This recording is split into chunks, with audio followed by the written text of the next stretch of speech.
and you can establish a fair argument that there's no change needed.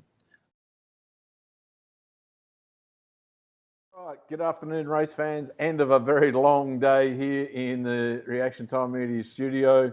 We've interviewed lots of people today, and there's been lots of world-changing things happening in that time. We're joined currently by, now correct me if I'm wrong, Lonnie, but I believe you're the NHRA National Technical Director. Is that the correct term? That is correct. Thank you so much for your time, Lonnie, on a very busy day for your good self. No, I appreciate you, Brent, and everything that you do for ProMod as well as just drag racing in general. Your passion for the sport is well executed and noticed. Thank you. I really appreciate that. They're very kind words. Mate, when I contacted you initially, as I said, this was going to be a bit of a mid-season recap leading up to the mid-season race coming up in Topeka, and then, of course, a discussion about the awesome shootout, the D-Wagon shootout that has been brought to us by Steiners at the following race at the zoo. And in the meantime, while we've been trying to get this interview organised, the world's blown up in NHRA ProMod. Stevie Fast went out and went 5.70 at 257, knocked the world off its axis, created a Stevie care. Y'all reacted the way we thought you probably would. And I'm not sure are we allowed to talk about the fact that there's been a 2.0 version of that, or are we going to stick to the 1.0 version at the moment? No. We can talk through the 2.0. That's the deal about us is obviously there's a couple other places that we have to post those changes, but for the majority, the ProMod world or ProMod distribution has been informed, as well as the ProMod Advisory Council. We want to be transparent in this information. We do think it is we think 2.0 is the best move for the category. And so we can talk through that. All right. Well, we'll come back to that. We'll start where we wanted to start. NHRA ProMod, it's, NHRA legal ProMod, for lack of the term that people like to bandy around. I mean, us old guys who have loved NHRA ProMod from the first days of, it was a blue bottle versus a black belt. You still had parity issues back then. The nitrous guys said they needed help. Blower guys needed help. There was always mid-season rule changes. That was with 2 power adders and, back in those days, basic technology. We've now got 5 power adders, one of which has got 2 variations. Your job, mate, I applaud you for coming on and letting me grill you. I wouldn't have your job for all of the money in the world at the moment. It's it has its moments, but at the end of the day, as long as we're moving forward in a positive manner, it really, the good days way outweigh the bad days. So, and really there's no bad day, because I'll talk to people that are very passionate, that may be very frustrated at the particular moment, whether it's at the track, off track. So nonetheless, I don't take any of it personal, and usually at the end of those conversations, they realize that we are after the same goal, and that's the health and wellness of a particular category, and in this case, ProMod. So to get to that, obviously quality communication is key. How do you go about quality, fair, rational communication with 100+ alpha males and some alpha females in there, all pitching their case that I need more help, my combination's behind, I'm 2.5 numbers behind this one, that one's outrunning us all, why are we coming? I mean, you add to that the external stresses of Bidenlation, or whatever you want to call the fact that we're paying $6 a gallon for diesel fuel, we're paying more for airline flights, we're paying more for food, we're paying more for accommodation. These guys are getting hit left, right, and center. If they feel that they're spending more money than they budgeted and don't think they're going to win in that alpha male voice, how do you balance that? How do you manage that? How do you play circus ringmaster? So again, we try to take the personality and the frustration and the emotion away from it. So the decisions are truly made off of real live time data.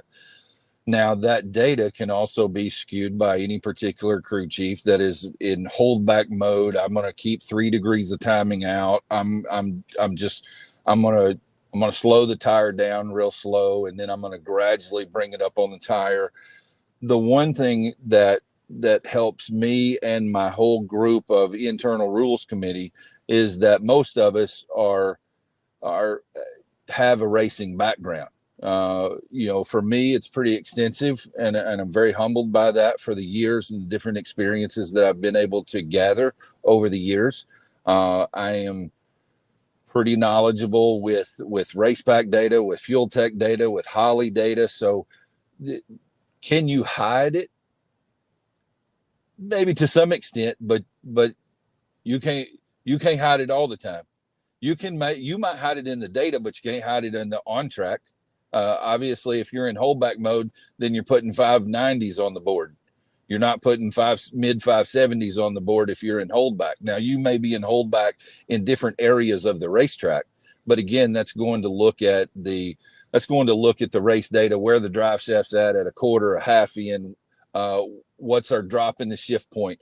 What does the converter look like? Again, it's not for me to share information across from team to team by any means, but we gather that information and look at it and truly just go with a fair amount of experience and knowledge to know that there is numbers left in this run. Again, sometimes people are lost in how do they improve their own program. And then there are others that when you go, hey, why you got 6 degrees out right here?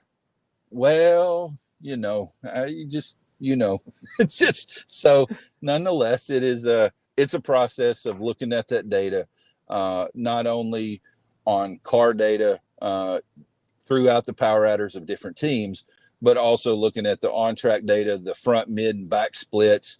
Obviously, there are certain combinations that will run real hard down low, and they kind of run out of power. Some are a jet boat, some are a V-drive. And so, obviously, the turbo car runs a big back split, doesn't run the front half as well.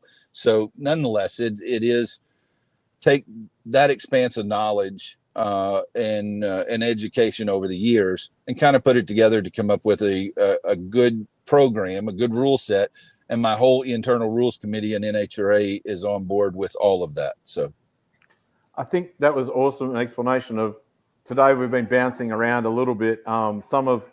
You've put some definitive numbers and information in there. I went to bat defending you guys, or maybe I was putting a fox in the hen house. I'm not sure which way I was trying to stir the waters, but you've got 5 power adders. Number 1 in your points is ProCharger.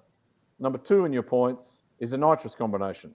Number 3 in your points is Stevie, I'm not sure what I'm running this week, flip-flop, roots, screw. Number 4 is Lyle Barnett twin turbo. Number 5 is Stan Shelton with a screw blower, first time in NHRA. On the face of that, you can stand on the top of Mount Olympus and beat your chest and say, man, I've got this thing nailed. Y'all are fighting over the top 5 are the 5 individual power adders. Screw blowers have got, if we take Stevie out, roots blowers, if we take Stevie out and say he's now a screw, but after tonight he might not be, you've got 2 roots blowers in the top 10, so that's 20% of the field. 1/5 of, you've got 5 power adders, so 1/5 is 20%. That equates. You've got parity nailed to the wall. And then you go and make 2 rule changes in between. You're correct, but let's expand that database a little bit. Let's go. That's a simpleton way of looking at that. But the facts, Jack. There's no denying that is where we currently are in NHRA Pro Mod. That is correct. You can take the one run from Charlotte, 4 wide, 4 power adders, and they all go down there and light the scoreboard within 100th of each other.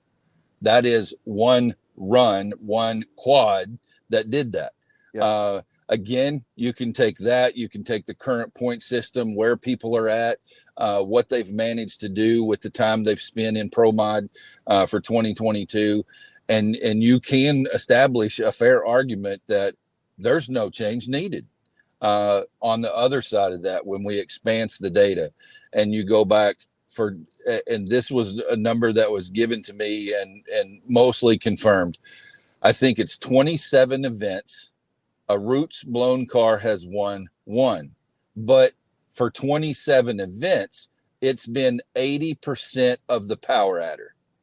So 80% of the field has ran a Roots blower for 27 events, and Roots has won once. It's only won once in the last 13.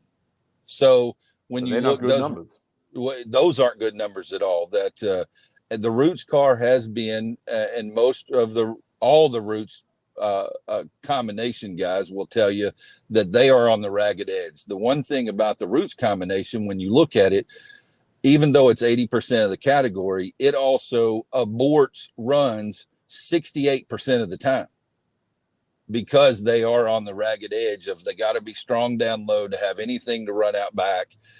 So it is the most aborted power adder as far as aborted runs on racetrack, which then again kind of tries to skew the data.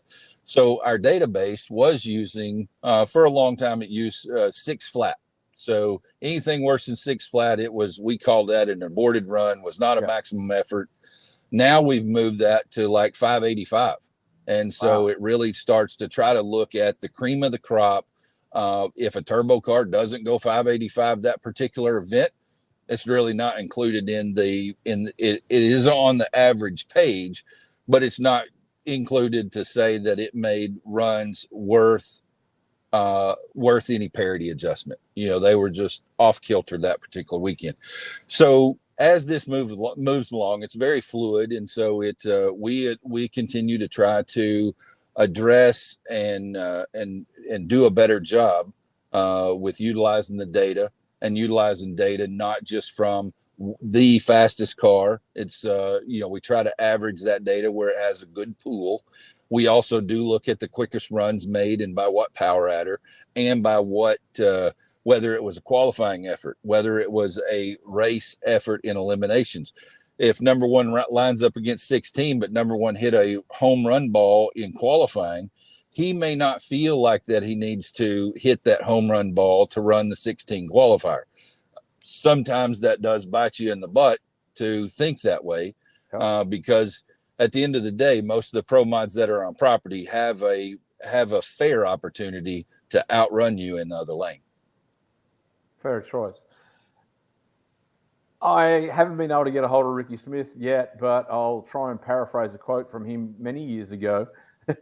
Ricky brings a smile to everybody's face. He does.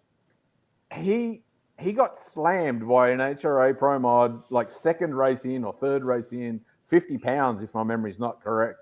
And how, as a drag racer, who we are, right? We eat, live, breathe going faster. I have a saying that my wife thinks I'm crazy. I say, we're not going to stop going faster until we get there before we leave. Because every year somebody goes faster, whether it's swimming, running, motor cars, drag racing, doesn't matter. Every year there's a new record set. So the logical conclusion of expanding that out is that we will get there before we leave one day. Now, if Ricky spent all winter busting his butt and doing the research and being a good drag racer and finding an edge with inside the rules, only to have that taken away at the stroke of a pen, it's fairly disheartening and discouraging for the true inner drag racer.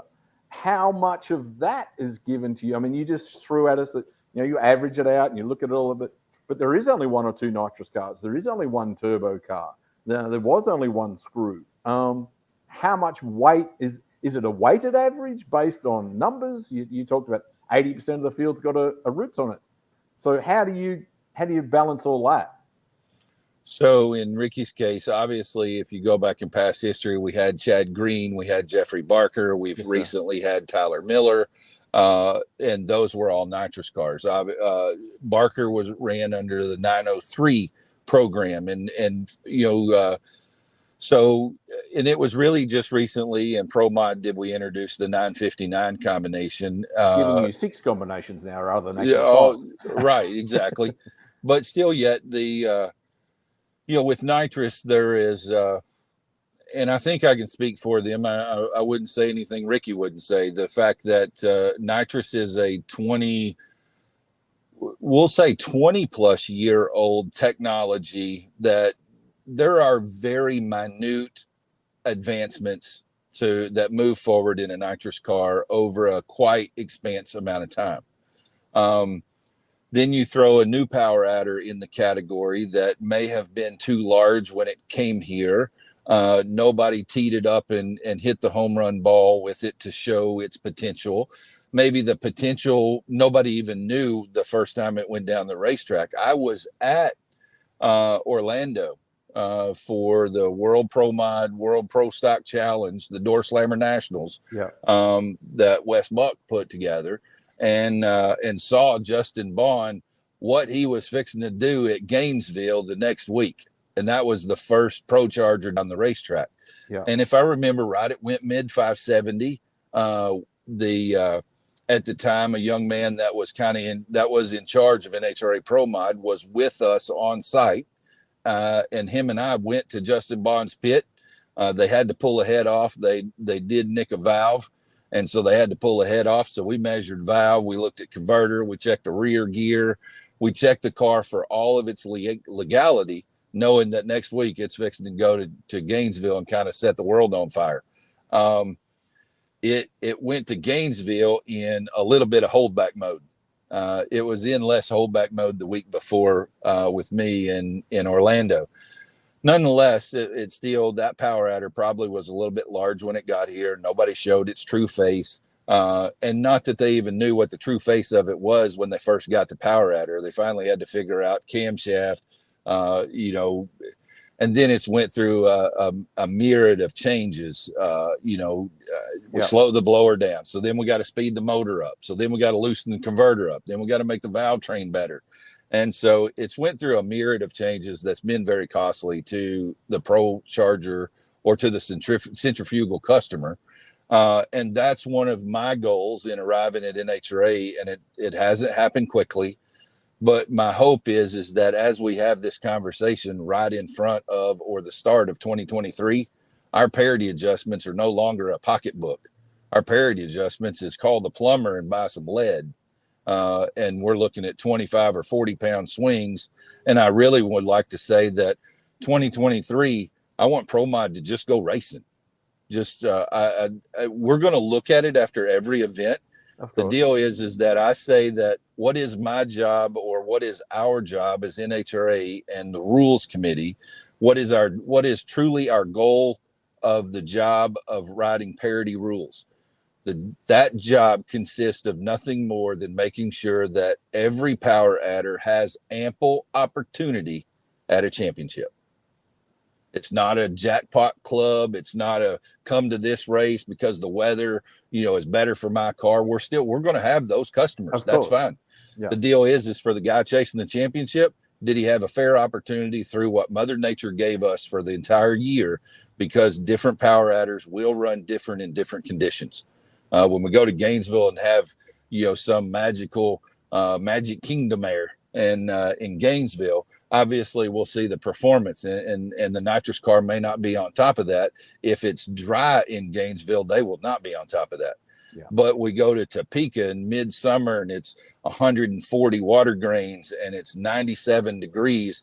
If there is any racetrack available, the nitrous car should be the one to bet on in Vegas. I mean, it's just so based on the conditions, our job truly is to make sure that across the board, everybody has a ample opportunity or a fair opportunity at a championship.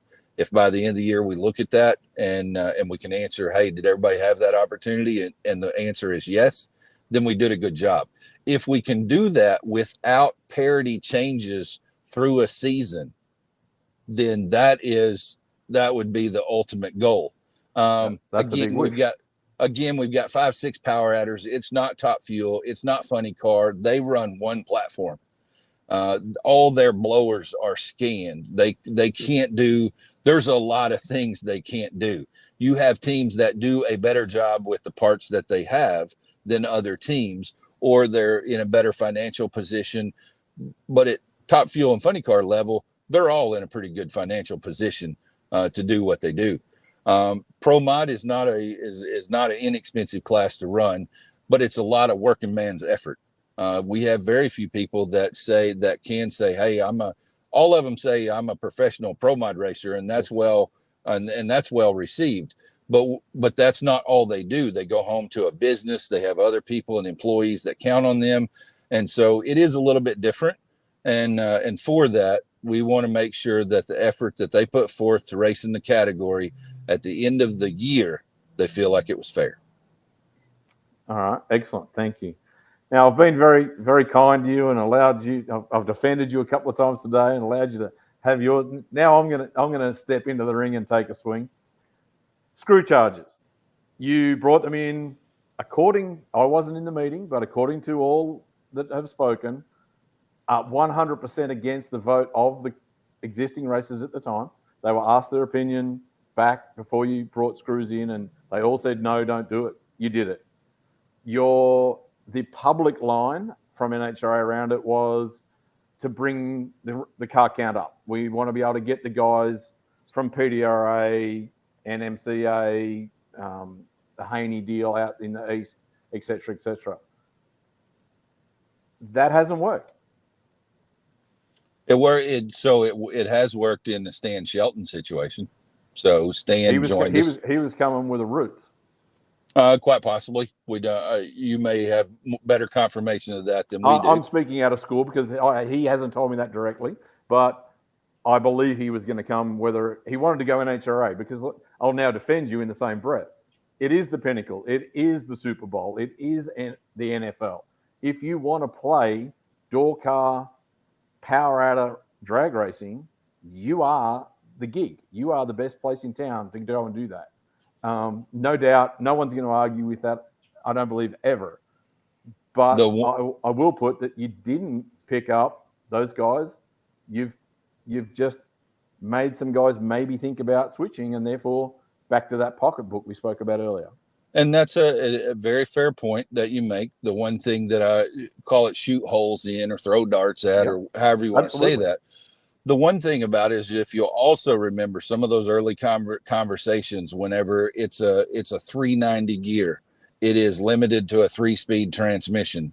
It is 75% on quarter mile at a pretty heavy weight of 2,740 pounds. So it was 100 over roots. If you'll remember some of those early conversations, I had early conversations with guys that had 20 plus years roots experience, whether that was Jason Scruggs, Jason Scruggs, Todd Tutterose, others that have a lot of experience in screw charger. And we had those tough conversations that they're like, Lonnie, I know you've been around this a long time, and I know that you've looked at a lot of data, but my gosh, who in the world come up with this? It is going to be like 2 tenths behind. And I understand there's a starting point, but my gosh, who wants to spend the money for this combination to even see where it's going to go, to wait on you to make a parity adjustment?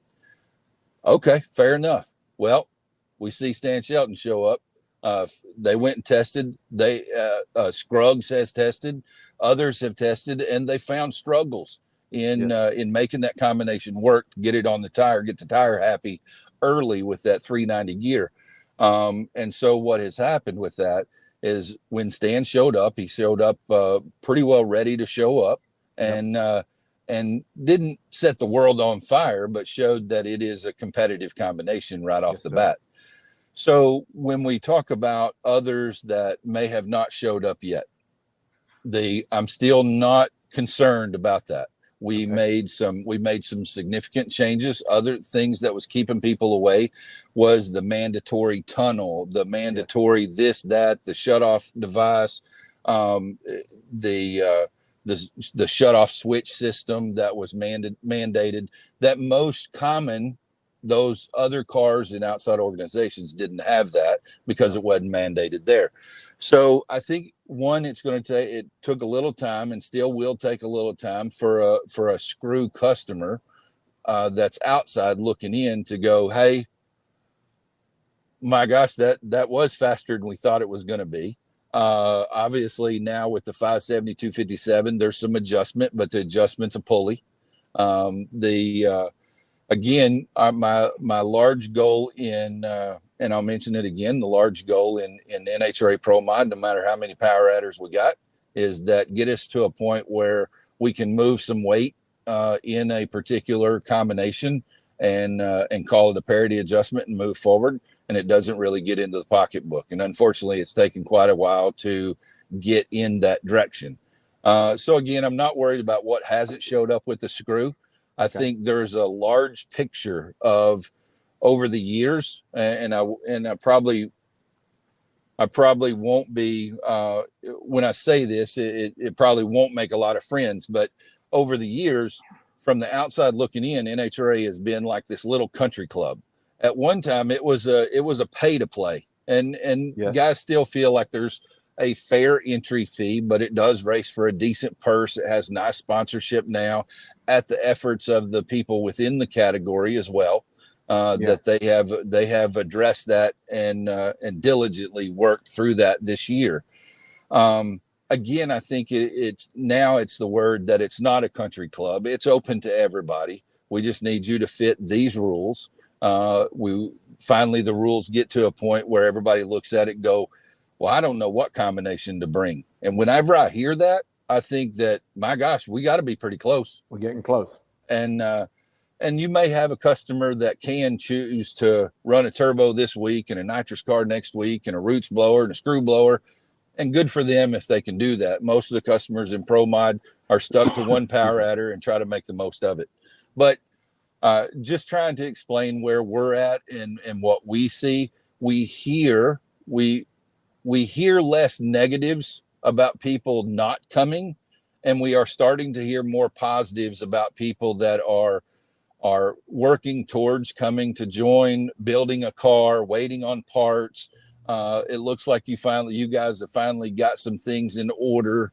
And so it's a much bigger picture as to what is the invitation. And it's not just whether there's a screw blower involved or not.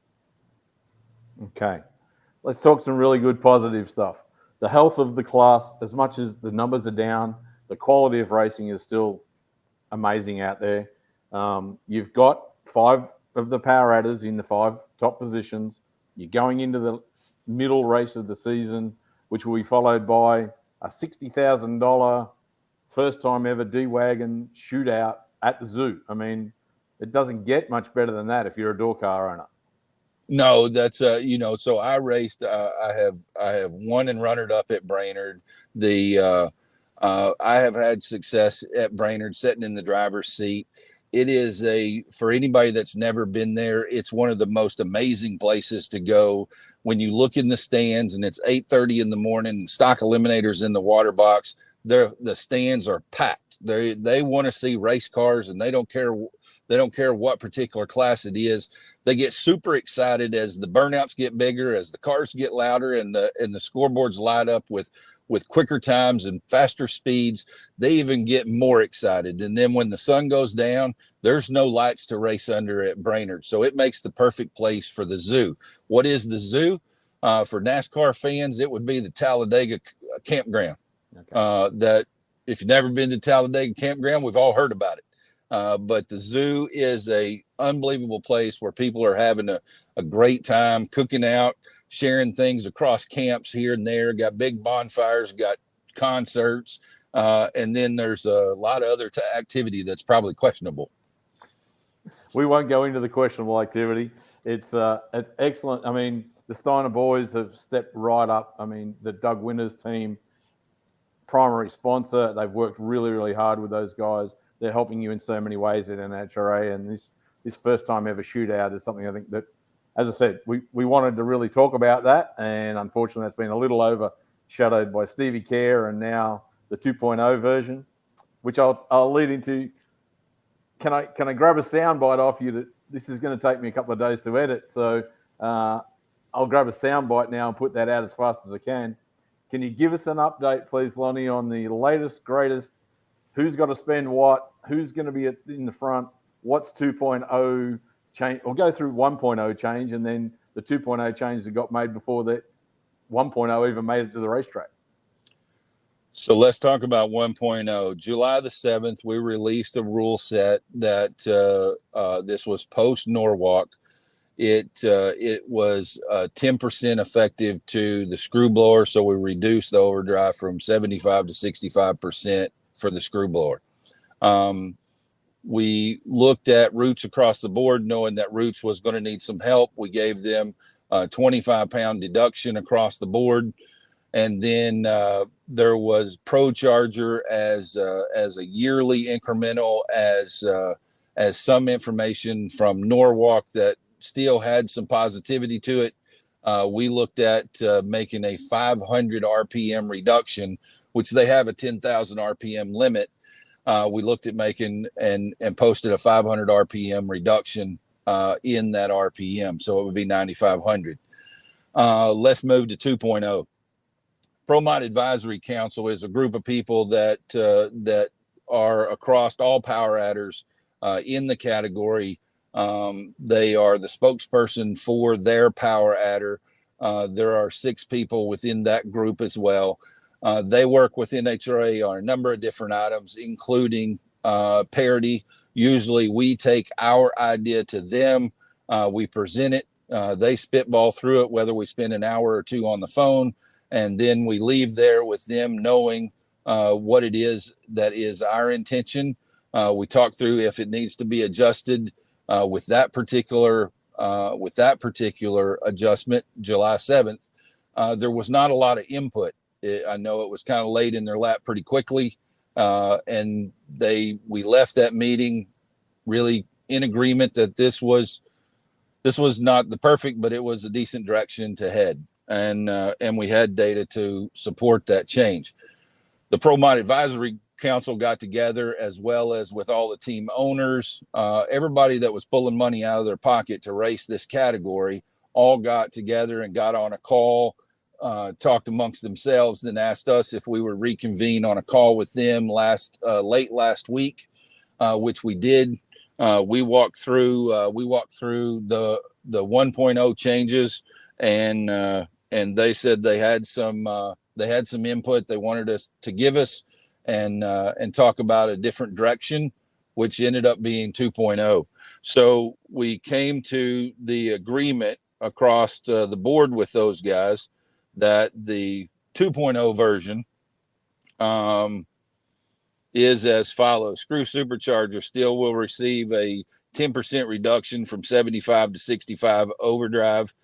The 4.9 bore space Roots supercharger will remain at 2640 and will remain at 14.5% overdrive. The 4.8 bore space Roots supercharger, which is anything less than 4.9, will also remain at 2,640 pounds with no weight change, but will receive 2% and move to 16.5 overdrive. The nitrous, both the 903 and the 959, will receive 25 pounds off reduction. So that puts the 903 combination at 2515 and the 959 at 2545. Again, when we look at this, we look at it as a good compromise that is more of a positive direction to get parity within the category, and less of a much deeper pocketbook direction of 1.0. So nonetheless, we have made the adjustment. We're good and solid with the adjustment. We've applied the adjustment in theory to the data, and the data looks like it's going to be good when we get to Topeka, and when we crown a winner at Topeka. We think it'll be the person that's done the best job at that particular event. We'll look forward to moving to Brainerd with the D-Wagon shootout, and then on to Indy. So the one thing I picked up out of that was that the 25 pound, oh, I picked up a lot, but the one thing that pricked my ears up was the 25-pound weight advantage that the Roots supercharger was going to get is neither the 4.8 nor the 4.9 are going to retain that. Is that correct? That's correct. So take the July 7th announcement and call it rescinded. Okay. So, and all you've done in replacement is given the 4.8 another 2% overdrive. That's correct. So if I'm a 4.9 roots guy, I'm no better off than I was 3 weeks ago. You're racing, and if you go back and look at that data, if you go back and look at those runs, you have to improve the 4.9 combination down low on the bottom part of the racetrack or the front half. If you make any improvements in the front half, it runs in there decently close to within a couple hundredths of what Stevie's blast was. Now that particular round, if you go compare it to Pro Stock, that was the best round for Pro Stock. They all went fast. There was 39 water grains. The barometer was high. Now, when we got to Sunday eliminations, it was 100 water grains. And then even worse for the final, because the final got postponed by rain, and the guys had to push up underneath the bleacher, sat there for a while. The racetrack took a little beating in that rain. The conditions changed by the time they rolled them out and put them in the water box. And again, sometimes you know, as a racer, if you'll just leave me alone and let me race, I won't be my own worst enemy. And when you give me time, sometimes I'll make bad choices, and that may have been what we saw with the nitrous car in the final of that event. They made a few adjustments right before they pushed it out from underneath the bleachers for that final round, and that adjustment may not have been in their favor. Okay, all right. Well, thank you so much for your lines there, giving us some clarity on what 2.0 looks like. So 1.0 never made it to the water box. So 2.0, I think we'll all be watching with very peeled eyes and bated breath. That the bottom line, that what I've picked up from everyone is they all believe that the communication is getting better and better. You are making the decisions with the right intent. They're just bloody hard decisions. Like how as we've discussed this entire conversation, how do you make 5 power adders with a 6th variant all as equal as possible when you might be better at tuning a screw than I am? Ricky might be the only man on the planet that can make a nitrous car run competitively at NHRA at the moment. It's a big ask from your side, but I think that the win, if I was sitting in that horrible, horrible position you're sitting in, is that they're seeing you want it to be what it can be, and you're working towards that, albeit maybe too slowly, but it's a lot easier to correct a small chip than to take a big swing and then have to eat your dust and go back and start again. Whoops, we've lost him right at the... Yep, he's back. Sorry about that. No, that's okay. So as I was saying, it's easier to correct the small changes you're making than you make a big sweeping change because we want to get there quickly, and it was a sweeping change in the wrong direction. No different to tuning one of these cars. No, and over the years you can look back. There's not been too many rules that's ever been posted publicly on Racer that has been rescinded. Whether it's pride, whether it's they thought it was the right call, the right direction. In this case, we took the input from the racers. We actually had 2 teams test the 500 RPM reduction, not with firmware, but obviously knowing that, hey, I'm trying to make this run and stay under 9,500. They threw the absolute kitchen sink at it of parts they already had in the trailer. And those total parts would have totaled $27,000 if they went and bought them. And so they threw it all at it with the 500 RPM change, and they were 700ths behind, and shared that data. And so again, very quickly, it wasn't just looking at it and go, oh, that was a bad decision. We actually had supporting data to back up and go, hey, our major goal with ProCharger, with Centrifugal, currently ProCharger, our main goal is to get them off 2775. And again, nobody's got a great answer of how we do that. Maybe we do that with a smaller head unit. Maybe we do that with a more obstructed blower, but nonetheless, we are going to get there. We look forward to that for 2023, that we will no longer have a 2,775 pound Pro Mod car running 250 mile an hour. So that is our major goal. Exactly. And so that's again, it's a big ship. It turns slow. But people that with NHRA, if you go to the bow of the ship and look, it really looks like we're still going in a straight line. But I ask, if you'll go to the tail of the ship, you can see a slight turn in direction that we are trying to move forward in an absolute great fashion, keep the momentum of any category moving along, and try to not affect the pocketbook any more than we have to as we do this and move forward to a better place in time. Very well said, mate. As I said at the start of our conversation, I wouldn't have your job for all the money in the world. I'm grateful to you looking after the class that we all hold so dear. And hopefully the proof will be in the pudding. We'll see what happens. We'll see who turns up with what in the trail and where are we going next? Topeka. And Topeka. Then, maybe we can see a nitrous car win for the first time. And then the big dollar race at the zoo will be very, very interesting. So the nitrous car not in the finish. Well, so obviously Richmond, they ran each other in the final round. So we did have a nitrous car in the winner's circle at Richmond. But when we take Charlotte, there was a little lackluster activity that happened on the starting line for the final round. It kind of threw everybody a wrench. Chris Thorne makes the best run of that quad. The tough thing about Charlotte, the tough thing about this year, is that our data has been, we've had to dig for every bit of data that we got. We raced off the trailer in Gainesville with weather. We lost a run. We lost a qualifier in Charlotte. It got wet and damp one night. Was not safe to put them down the racetrack in Richmond. We lost that run. In Charlotte, you have 4 wide. You don't have to be the fastest car there. You just have to be the second fastest till you get to the final.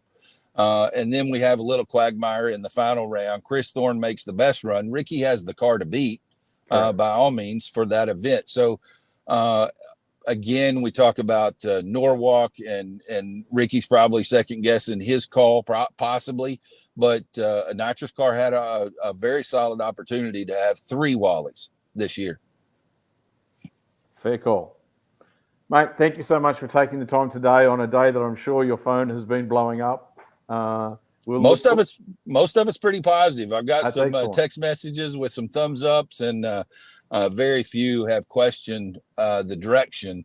And again, a lot of that has to do with the conglomerate of the Pro Mod committee, Pro Mod racers, car owners, people that are spending money to do this. Again, we're involved with some input in 2.0. Awesome. Again, thank you so much. Hopefully we will have an awesome race, and we might come back and have a real mid-season conversation and see how you went. I'll take the tough questions, and I look forward to the good days. So again, Brent, thank you for what you do in promotion of not only the sport in general, but Pro Mod as a category. And we look forward to continued positivity to move forward. And we want to thank all the sponsors and everybody that supports the category. And if you've not been to NHRA Pro Mod or not been here in a while, I invite you back personally. Come back, see what we're about, and see if we are headed in the right direction. Thank you, sir. Thank you so much. Yes, sir.